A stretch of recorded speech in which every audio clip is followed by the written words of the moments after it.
ni Khadijatu. Ina zaune kawai sai na ga an turo bayani, ko dai a WhatsApp group, ko kuma a rubuta a kan Facebook, ko X wato Twitter, ana cewa wai kamfani kaza ko ƙasa suna ba da kyautar kuɗi a danna link. Ko kuma ka ji an ce wani kamfanin jirgin sama na ƙasa da ƙasa zai kai mutane Makka kyauta, wanda na tabbata da dama daga cikinku kuma kun sha samun irin wannan saƙon. To amma ni dai ban taɓa ji ko ganin wanda ya samu wannan kyauta ba. Misali, ko wata ɗaya ba a yi ba, aka yi ta yaɗa cewa kamfanin asusun ajiya na Palmpay suna ba da kyautar kuɗi da ya kai Naira 500,000, wanda yake umartar mutane da su danna link don samun wannan garaɓasa.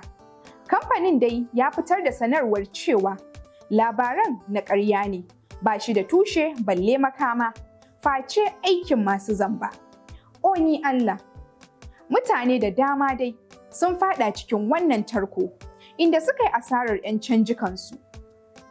Mai sharhi kan lamuran tsaro a yanar gizo Amal Ibrahim ta ce yawanci son cin bati ne yake sanyawa a faɗa irin wannan matsala. Ko a 'yan kwanakin da suka gabata ma ai, a alƙalanci mun bi diddigin wani ikirari da ke yaɗuwa a WhatsApp group da Facebook da ke ikirarin cewa Majalisar Ɗinkin Duniya na neman masu fassara daga wasu jihohin arewacin Najeriya, wanda da muka tuntuɓi jami'an majalisar suka ce ba su san wannan sanarwa ba, domin ba daga gare su take ba.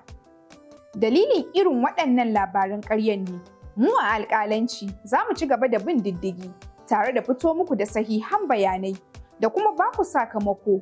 Don haka, ku ci gaba da bibiyar mu a shafukanmu na sada zumunta da ke rubuce a ƙasa, ko kuma shafinmu na intanet www.alƙalanci.com.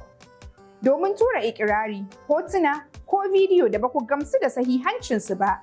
Ku tura mana ta WhatsApp a 070-103-06604 domin mu bi diddigi mu gano gaskiya mu wallafa muku a shafukanmu.